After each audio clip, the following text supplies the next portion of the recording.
hidden gem nestled on the banks of the River Waveney in Norfolk. Today, we're taking a leisurely walk through this peaceful corner of the Broads, a place where history whispers from every corner and the landscape opens up in the most delightful way. Just a little further along, we pass the historic Bell Inn. This charming old pub has stood here for centuries, once linked to the Priory itself, and now a welcoming spot for locals and travellers alike, with its cosy atmosphere and riverside views.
Now here's a little treat, a secret path that not everyone knows about.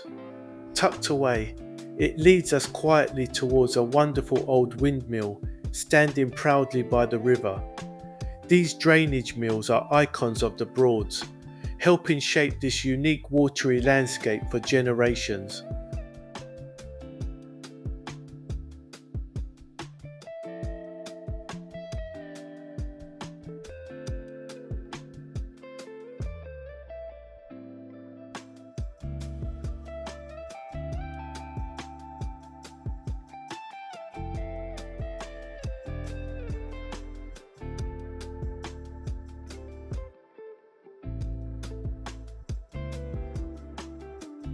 Turning back, we return to the bridge for another look at the stunning views across the Waveney.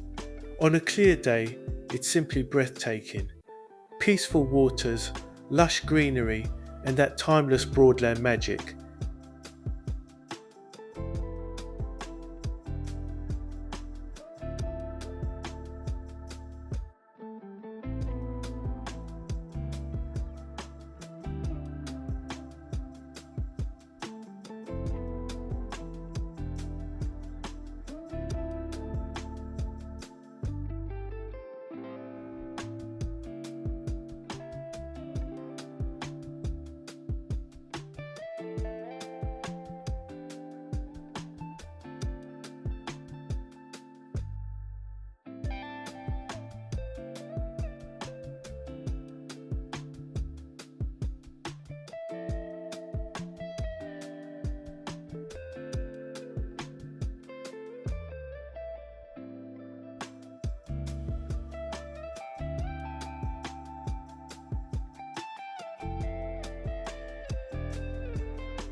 Finally, we wander back towards the car park, where the modern caravan site sits alongside the atmospheric remains of St Olave's Priory. Founded way back in 1216 by Roger Fitz-Osbert, this Augustinian priory was dedicated to St Olave, the patron saint of Norway, a rather special connection for an English site. The monks once lived and worshipped here until the dissolution in the 1530s. Today, the ruins, especially that beautifully preserved 14th century brick vaulted undercroft, still hold a quiet sense of history and serenity, and that's where our walk gently comes to an end. St Olaves may be small, but it's full of surprises, a perfect blend of history, nature, and that special Norfolk calm. Thanks for joining me on this stroll. Until next time, safe travels.